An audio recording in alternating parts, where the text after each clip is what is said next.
Good morning. My name is Marquita Bryant, and I have the pleasure and privilege of serving as the ANC Commissioner of 68F02, as well as the Vice Chair of 68F Commission. As a lifelong Washingtonian and a resident of Ward 8, I am honored to be here today to introduce our mayor, who has been unwavering in her commitment to building a safer and stronger Washington, D.C., Mayor Muriel Bowser. My investments in crime prevention strategies and fostering collaboration between community members, law enforcement, and local organizations, it helps to create a safer environment for everyone. These values align very closely with the mayor's belief that public safety is the foundation of a thriving community. Under Mayor Bowser's leadership, we have seen progress in many of these areas. Compared to this time last year, violent crime has gone down by 26% and carjackings have decreased. That means more families and friends like mine, my community, and the businesses that I often frequent can feel secure in the neighborhoods that we all love and continue to call home. Just like here in Navy Yard, just blocks away from national parks. This progress is the result of a series of actions like investments in public safety, programs that support our young people, and collaboration between government and the community. I am honored to introduce our mayor, who continues to move our city forward. Please join me in welcoming our mayor of Washington, D.C., Mayor Muriel Bowser. Thank you, Marquita. Thank you. Well, please give Commissioner Marquita Bryant a big round of applause. And I want to thank you for that introduction, and I'm very pleased to be joined by community members, Mecca Moname, who leads the bid for this neighborhood, with Chief Smith, Deputy Mayor Lindsay Appiah, and members of our public safety team. We will be doing a community walk in this neighborhood. And I'll make brief remarks this morning about an initiative focused on juveniles that the chief will have more to say about. But let me start off with this fact. Crime is down across all 8 wards last year and this year. Compared to last year, this time, violent crime is down 26%. Homicides are down. Carjackings have been cut in half, and we continue to see reductions in property crime. But these are not just statistics. These are saved lives, families who are more protected, and communities gaining peace of mind. These numbers are a direct result of Chief Smith and MPD's strategic, data-driven, community-first approach to crime reduction. And the chief and I both know there's more work to do, especially when it comes to young people. That's why we continue to invest in our youngest Washingtonians in and out of the classroom. D.C. continues to be the fastest improving urban school district in the country. We just announced $1.5 million in grants to expand our out-of-school time programs and our centralized website, most.dc.gov, to find out about out-of-school time. We look forward to the 46th year of the Marion Barry Summer Youth Program and another year of thousands of young people going to our summer camps with DPR. And even with these investments, we know many young people are affected by violence in our city, and in some cases, young people themselves are responsible for crime. That's heartbreaking, and it's unacceptable. It requires all of us across the government, in every ward, in every neighborhood, to step up and do more to support our youth. And I have to say that this chief of police takes very seriously and personally how we address young people who have committed crime, and working across the government with all of our agencies and directors to support young people and keep them from having to talk to the police. I'm proud to stand with Chief Smith and Deputy Mayor Appiah today as we announce MPD's new Juvenile Investigative Response Unit. This unit is designed to respond to youth-involved crime more effectively and stop crime before it happens. The JIRU will reach, JIRU will reach young people where they are and help us understand their challenges and connect them to a better path. So I want to thank Chief Smith for recognizing this challenge and acting on it. And I want to thank all of our government partners, partners in our schools, community-based organizations who share our commitment to a whole of government approach to public safety. So with that, I want to turn to Chief Smith for more comments on the program. Thank you, Madam Mayor. Good morning, everyone, and thank you for joining us. I am joined today by, obviously, members of the Mayor's Cabinet, but also by my Executive Assistant Chief, Andre Wright, and Commander Sade Harris, who oversees our Youth and Family Engagement Division, along with officers from our 1st District and those recruits who are currently in our Metropolitan Police Department recruit class. I want to begin by thanking Mayor Bowser for her continued support of MPD and her efforts in uplifting the youth across the District of Columbia. Our mayor is passionate about ensuring that each and every child in this city is given a quality education and is provided with the building blocks they are needed in order to thrive. Over the past year, I believe we've made some tremendous progress in reducing crime in our city, but we realize that there's no room for complacency. We know there's more work to do, and we do remain committed to finding innovative solutions to ensure that our communities remain safe. As many of you know, young people are incredibly near and dear to my heart. They are our future, and it deeply concerns me when I see them veering off down a path that most of us probably do not want our children going down. And my commitment, along with that of this police department, has been to uplift and guide our youth toward education and success.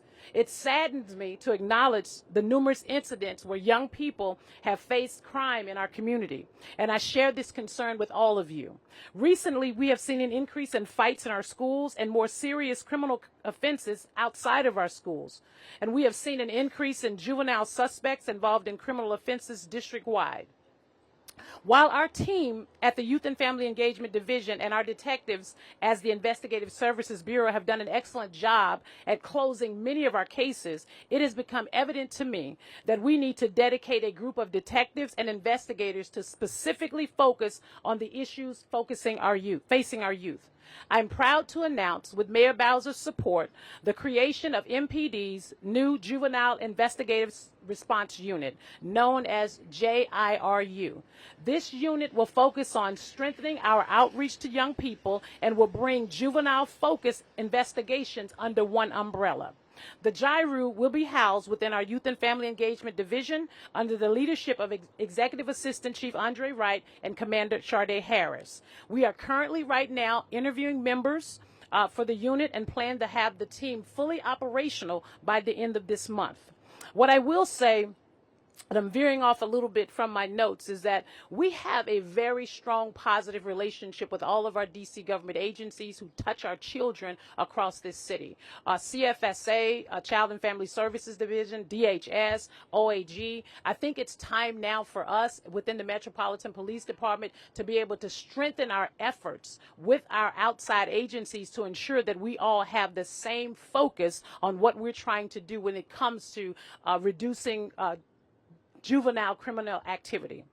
What we also want to do is keep our youth out of the criminal justice system as a whole. And we will focus on those who repeatedly reoffend, and we will prioritize intervention-driven accountability. We will work to identify and interrupt ongoing disputes to disrupt future offenses from occurring.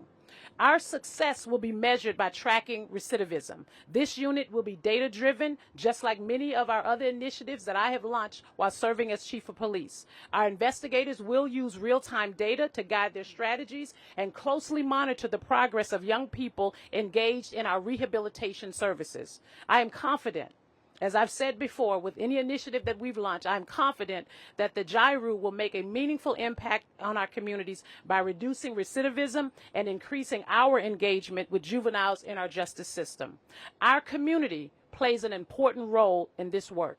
Community members have been instrumental in repeating reporting crimes and identifying juveniles involved in criminal incidents. And I'm going to make a plea this morning that our grassroots organizations that are embedded in our communities, we want to partner with you. Those of you that are working with young people and their families in our community, we want to partner with you. And when I say we, I'm not just talking about Metropolitan Police Department. I'm talking about all of the district government agencies who have a hand that touches all of our young people. The mayor is very, very passionate about making sure that our young people have the best education, and we want to make sure that we're doing our due diligence as cabinet members to ensure that we are keeping our children safe across the city. Thank you for your time, and I will turn it back over to Mayor Bowser. Thank you, Chief. Thank you. Okay, we have time for a few questions. Yes, Mark? But I'll throw. So one, will this unit be investigating crimes that were committed by youth or where youth were victims of the crime? And then can you give us any numbers on staffing, like how big this unit will be, how many detectives you plan on having in this unit? Chief. So we're going to be working from both angles, right? We want to work with the young people who are already in our system. When you think about the terminology youth and juvenile, juveniles are usually young people who are already in our system, right? And what we want to be able to do is to ensure that we're going out to do home visits, and we're also going out to reach them, those of them who have been arrested and then sent out to different programs across the city, such as diversion programs, youth rehabilitation services and facilities. And we want to partner with our CFSA and DHS to make sure that there's a collaborative effort around making sure these young people don't offend. When it comes to victims, we already have a victim services unit that continues to work with young people and adults across our city. When the question about how many investigators and detectives we're going to have in the unit, right now, I don't want to reveal the number, but we will have a commander, a lieutenant, a couple of sergeants, several detectives and investigators in the unit. They'll be investigating crimes where you suspect the suspects are juveniles. That is correct. And so what happens right now is that within all 7 of our districts, it's a little fragmented, right? First district would handle theirs, second district, I'm bringing it all under one umbrella across the city so that as criminal activity is happening with our young people, we're able to address it immediately. Do you have data now? You say this is data-driven. You mentioned that juvenile crime is going up. Do you have data you can share with us now? I do have some data. Can I have my team send it back to you, Mark? Yeah, we have seen a little bit of uptick with young people, fights in schools.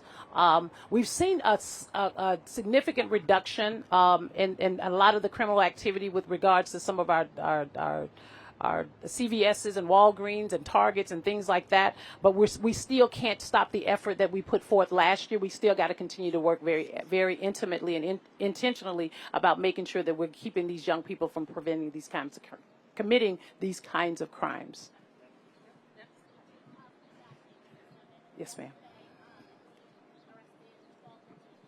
Yes, that is correct.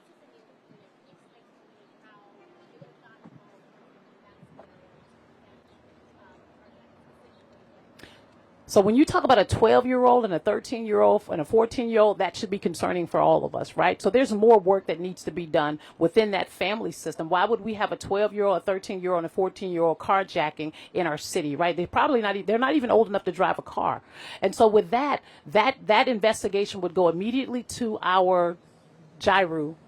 We will meet with folks with CFSA, DHS. We will have a roundtable discussion to ensure that we are all engaged in those wraparound services, whether it's at the child's home or if that child is going to be placed in a diversion program. We oftentimes know that 12-year-olds don't. They go back to the home. And so we want to make sure that there are immediate services provided to them, to include the services that the grassroots organizations are also providing in the city. We all want to come together under one umbrella to help our young people. The home, for example, if it's found that parents may be complicit, especially with repeat offenders that are juveniles with weapons, is there consideration to also possibly hold parents accountable? We haven't gotten to that point just yet. What I will tell you about some parents, and I meet with a lot of them, they call me, I talk to them. Some are grandparents that are doing the best they can, right? And so what I'm saying is that we have programs that I know have already been doing a lot of effort in that space. We just want to enhance the effort that's currently taking place. Yes, sir. Pardon me. Again, Two-part question. Yes, sir. To what degree is Gyru a response to the Trump administration's insistence on cleaning up D.C.? And my second part is, what makes this program... Can I ask your first question? Sure. So we've been in discussions with this probably as early as the beginning of the year with regards to a juvenile investigative response unit. You know, sometimes these things take time. We have to look at the data, but we also have to make sure that there are things internal that we need to do. We have to create the policy. The policy has to go before the union. It has to be approved. So there are a lot of things that we have been working on with regards to this. The intent was to announce it a little bit earlier. We had a little setback in our space, so we needed to take a little more time. So I think what I would frame this is that we're looking at driving down crime in all areas across our city. This is just an enhancement to what we're already doing. I appreciate that. And just following up, what makes this collaboration unique? Because my understanding is that there's already some collaboration around driving down juvenile crime. So. There is. What makes it unique is what is critical to me, and it's something that I did with our district detectives unit. What you see now, you see a lot of case closures, you see a lot of arrests. I took all of the district detectives and put them under one unit. So now we're focused on, we have an entire team that focuses on nothing but district crime in all of our areas under one unit. This is the same thing. Instead of having commanders and lieutenants in different districts working on juvenile crime, we're bringing them under one umbrella, because here's the thing that I do know.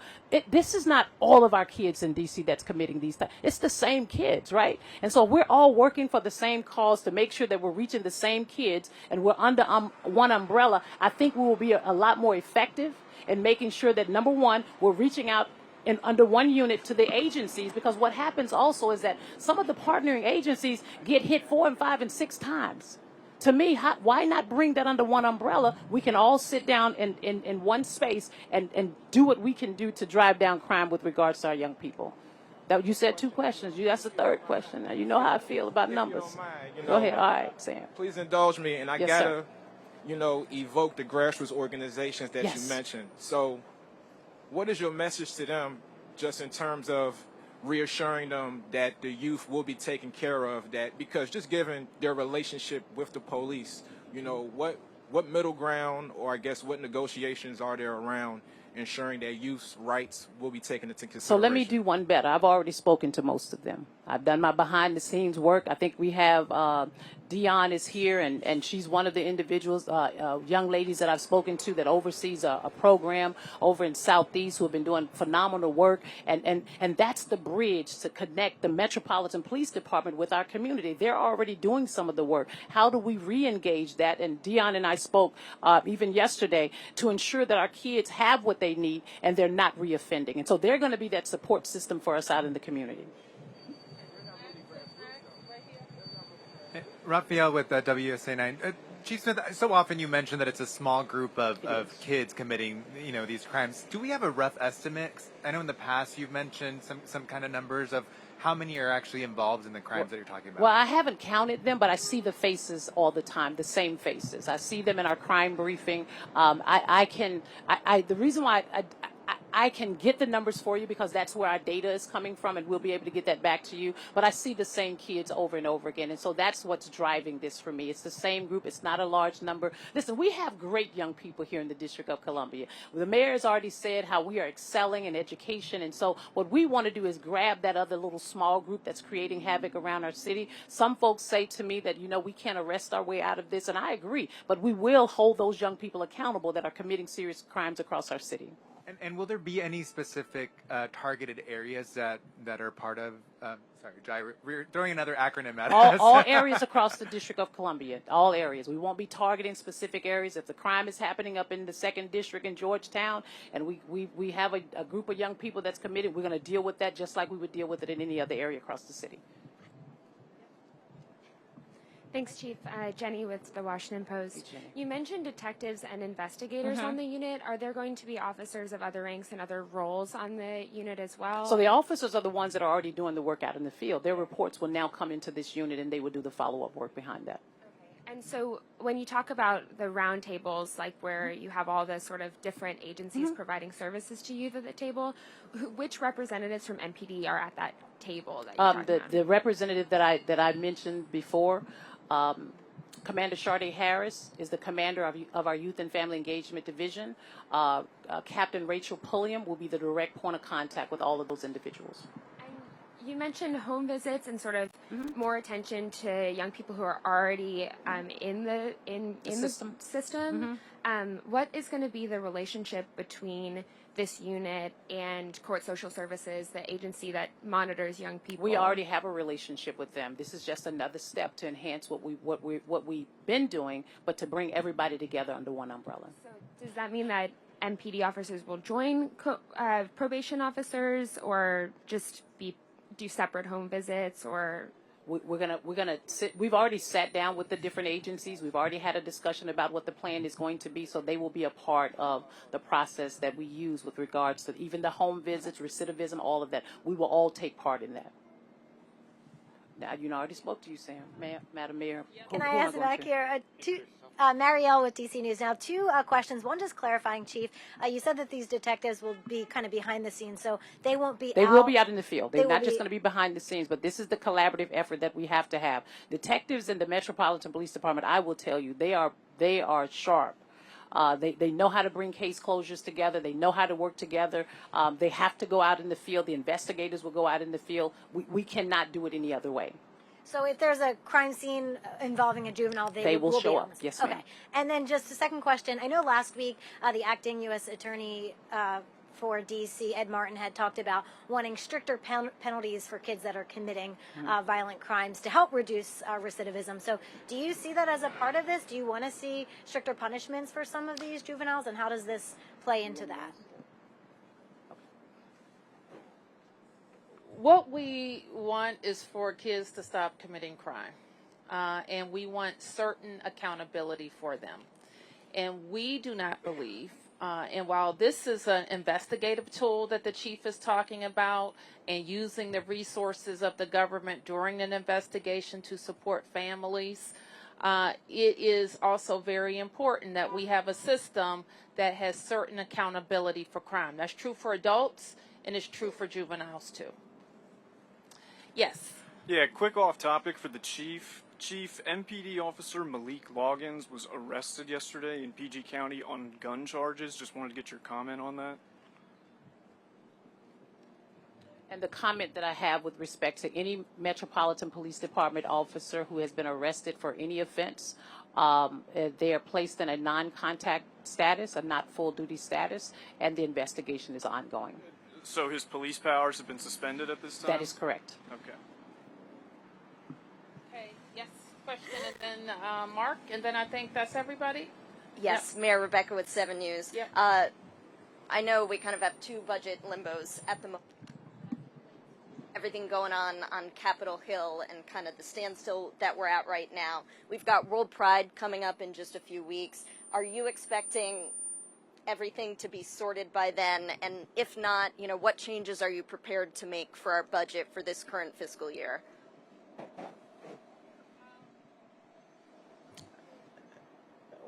Okay, I don't think World Pride is impacted. Let me say that, and we're looking forward to welcoming thousands of people.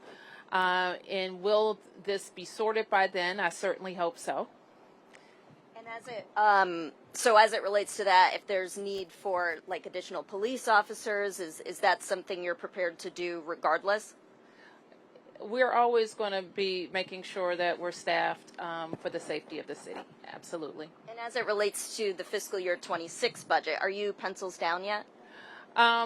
Pencils down is kind of a made-up term, so I'm not going to feed into that made-up term, but we will be submitting a balanced budget to the council. Our expectation is to do it when the Congress approves our budget, and we hope that's next week. They're not in session. Have you currently submitted your 26 budget to the CFO yet? No, we haven't. Yes. I am with WTOP. Thank you very much. I have a quick question on funding.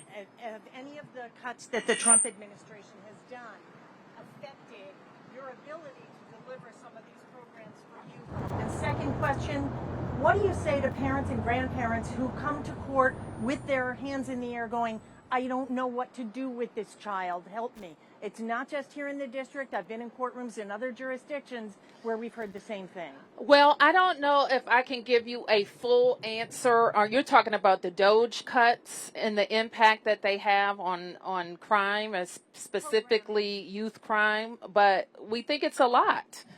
We think, first of all, the U.S. Attorney's Office has let people go. I don't know if it's related to Doge cuts or other personnel decisions, so we don't have as many prosecutors. We know that cuts in education programming affect young people and out of school time and other things, so that could have impacts on crime. We know that if you cut school lunches and other way that kids eat, that can have impacts on crime. We know that if teaching and teaching staff are affected, that could have impacts on crime. If our budget doesn't pass and we have to look more closely at overtime spending for public safety officials, that will have an impact on crime. These are distractions that are completely avoidable. And we need to have our budget issue resolved at the Congress, and we need it done as soon as possible. And our concern about Doge cuts are we want everybody to be treated fairly and any personnel actions to happen legally. And quite frankly, we think that the pace of these separations has to stop. It has to slow down so that all of those things can be done properly or rethought completely. And so there could be the things that happens when things are fast and not well thought through is that some of the consequences are unintended, but they're predictable. And then, Chief, on parents and grandparents who come to you asking for what do I do?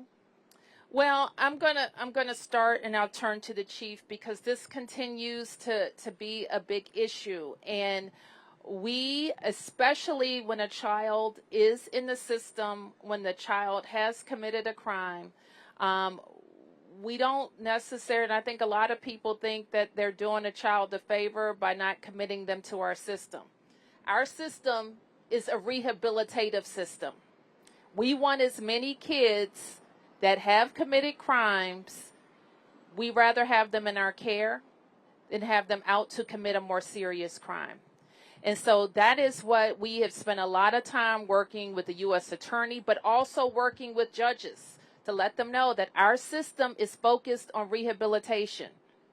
And we're better able to be accountable for that child when we know that they are in the proper system. Okay, I'll take a few more. Yeah. Legislation that would, in many people's opinion, greatly undermine the Open Meetings Act and legislation.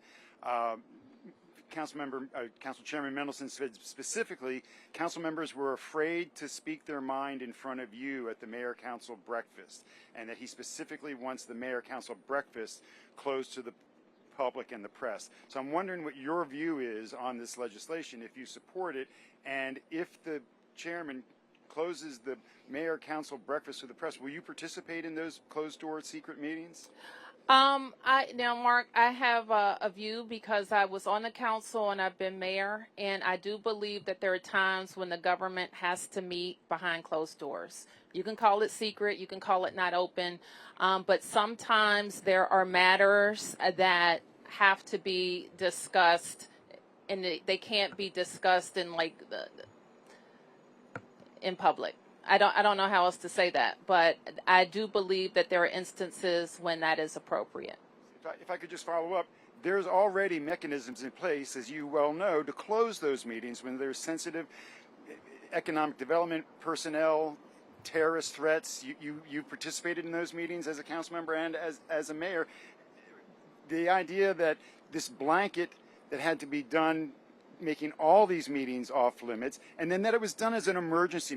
Chairman Mendelson has failed to really tell what that emergency is? Are you comfortable that there were no public hearings held on this and that they're going to do it on an emergency basis? Well, Marcus, you know, an emergency can only be in effect for 90 days, and it's my understanding that the chairman will introduce a permanent piece of legislation that will require a hearing before the council. And what the public has is my commitment that I wouldn't bring anything to the council that was appropriate for a public meeting in a closed door meeting.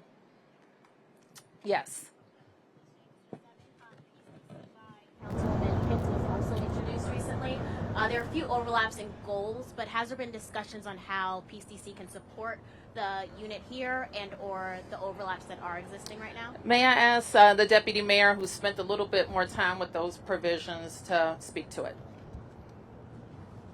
So, as you know, for the past 2 years, we've worked closely with the council and certainly with Councilmember Pinto on many pieces of policy and legislation. And so we will continue to do that with the Peace for DC plan. There'll be hearings upcoming. And so, as you are likely aware, the mayor introduced the Uplift Act last year, in which there were hearings on that, both in, I think, the committee on the whole and in the judiciary. And so there continues to be work with council and the executive on any pieces of policy and executive action that will help us to continue to support our kids. I know part of it is to bring in more officers as well. Would that be used for the unit, or could it be used to add more members to the team for this unit? I mean, anytime we, like the mayor says, we're always hiring and looking for officers. And so I know the chief will adjust staff as she thinks will help us to continue to drive down crime. Okay, thank you, everybody. One last here. The executive order that the president put out last week, I know a lot of the things in the order are things that are federal responsibility and other things are things that DC is already doing, but are there specific things in that order that would mean a change or an adjustment to what the department and the city is already doing? I think that the focus, and I don't want to be distracted by it, because I think there's a lot of things that the federal government is doing that's worthy of our attention, including the impact that these tariffs will have on our citizens, on our businesses, and on our way of life. And I don't ever want to lose that distraction. But I think what that order combines is a right focus on how agencies of the federal government can work better to support a clean DC. We have heard from all kinds of contacts. From the task force related to the executive order? Yes. Can you tell us what, was it the police department? Were there directives given? There are no directives. There are no directives. The task force is meeting and there are no directives. Okay, thank you. No more questions. No more questions. Thank you.